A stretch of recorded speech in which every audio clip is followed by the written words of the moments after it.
Le volume d'affaires, c'est tout ce que payent les acheteurs sur le site. Donc on a une place de marché, l'acheteur nous paye, le vendeur envoie l'acheteur, on paye le vendeur. Ce volume d'affaires, on ne l'a jamais donné.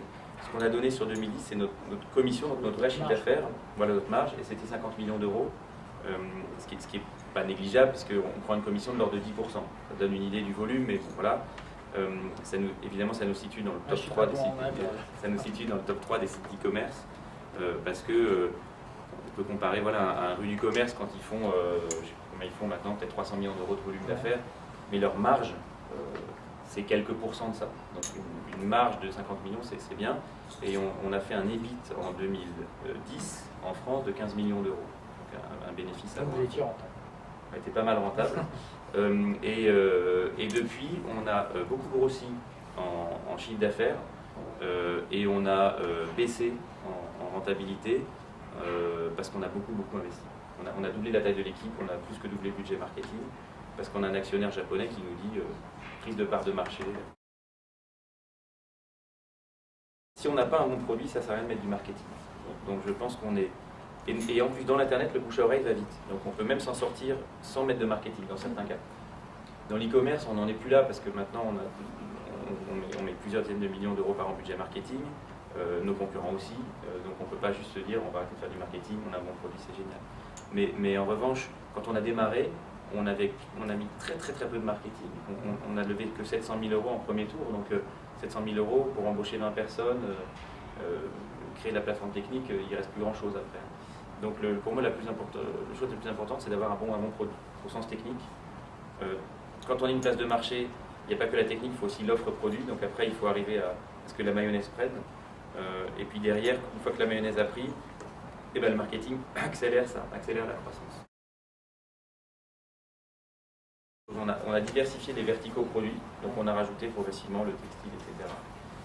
Ça, je pense que c'était une décision qui était indispensable, ouais, vraiment, parce que à un moment, quand on est commerçant, on doit être généraliste, ou multispécialiste, c'est un peu plus de la terminologie, parce qu'en gros, si vous faites que des bouquins, vos clients un jour, ils n'achètent pas que des bouquins dans la vie, ils achètent aussi un DVD, un manteau, etc.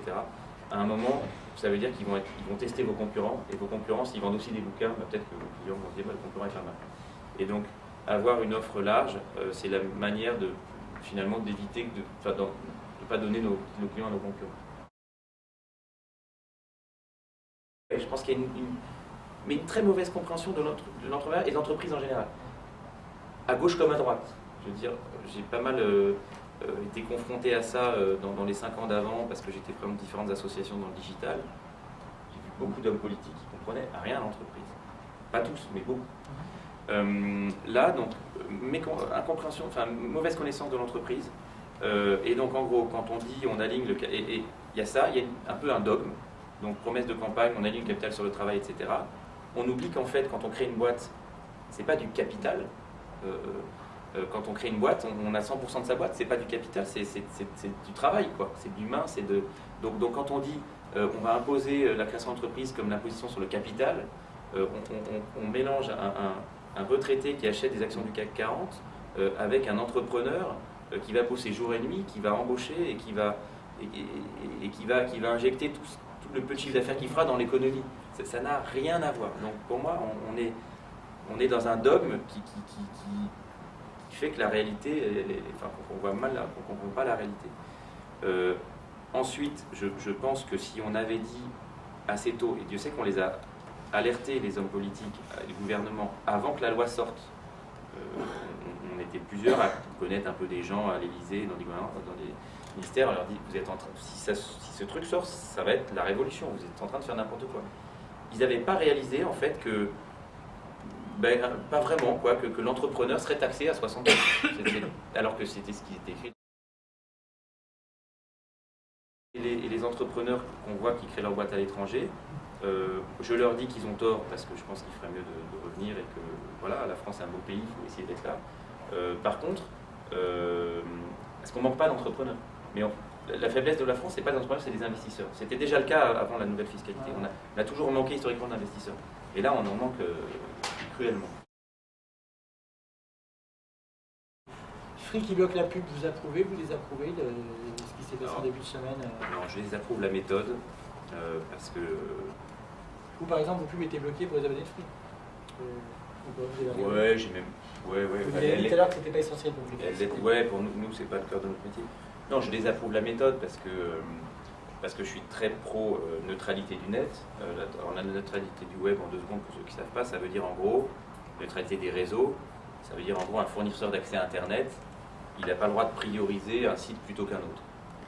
C'est assez sain, ça veut dire que ça évite qu'un Google aille signer un deal avec France Télécom, ce qu'ils ont fait, cela dit, mais parce que la neutralité n'était pas dans la loi, mais je pense qu'elle devrait y être. En gros, ça évite qu'un site aille signer un accord avec un fournisseur d'accès qui dise par exemple affiche-moi vite et mes concurrents tu les affiches lentement. Toutes ces fraudes là dont on parle, ça ne sont, dans 99,9% des cas, ce ne sont pas des fraudes qui proviennent de l'Internet. Ce sont des gens qui vous ont pris votre numéro de carte dans un call center, au restaurant, dans votre poche, sur votre bureau quand vous êtes parti aux toilettes, et qui après vont acheter sur Internet. Et donc, et vous êtes jamais aux toilettes. Et donc, c'est quand même dangereux pour la santé, mais enfin bon. Et donc voilà, et donc en fait, et après évidemment, vous avez le numéro de carte, vous allez l'acheter sur Internet. Mais le site Internet, il n'y peut rien. Le vrai sujet, c'est qu'une carte, bah, il suffit de récupérer le numéro et d'acheter avec. Donc, c'est pas un problème de sécurisation des paiements Internet. C'est pas quand j'achète sur Internet, je prends un risque. C'est je prends un risque à avoir une carte bleue dans la vie de tous les jours. Et donc, il faut arrêter de faire ce parallèle. Et dans l'étude en question, ils disent et la plupart des fraudes sont constatées sur Internet. Oui, je prends un numéro de carte physique et je l'utilise sur Internet. Mais c'est pas acheter sur Internet qui est dangereux. Il ne faut vraiment pas laisser dire ça parce que c'est une aberration.